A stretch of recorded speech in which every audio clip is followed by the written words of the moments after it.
Welcome to World News Today. Today's story comes from Reuters.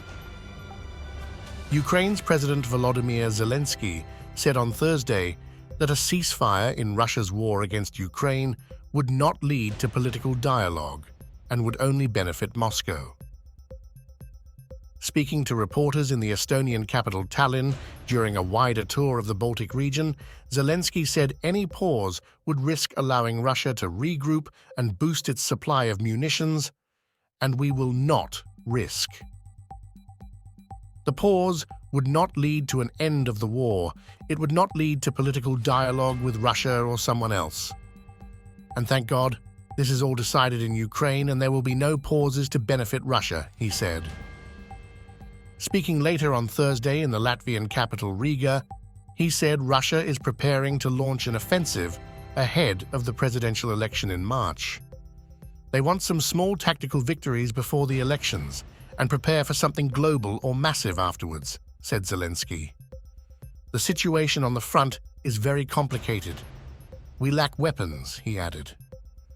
On his trip to Lithuania, Latvia and Estonia, some of Kyiv's staunchest supporters in the European Union and the NATO military alliance, Zelensky hopes to push back against fatigue among Ukraine's Western allies, secure more financial and military aid, and discuss Kyiv's bids to join NATO and the EU.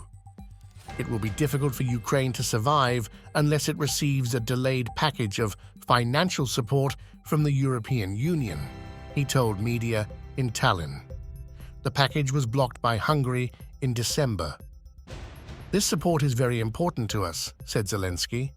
The three Baltic states were the first Western nations to supply Ukraine with lethal weapons in the weeks before the Russian invasion in February 2022.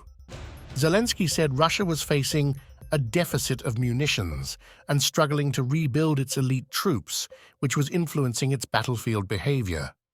He alleged Russia was negotiating missile purchases from Iran and that Russian forces had received more than 1 million rounds of ammunition from North Korea. Zelensky refused to comment on remarks by Italy's defense minister on Wednesday that the time had come for diplomacy in the conflict. I have never had such negotiations with Italy on any level, so it is hard for me to comment, he said. Thanks for watching this video. The sources can be found in the description below. Subscribe for more daily news from across the world.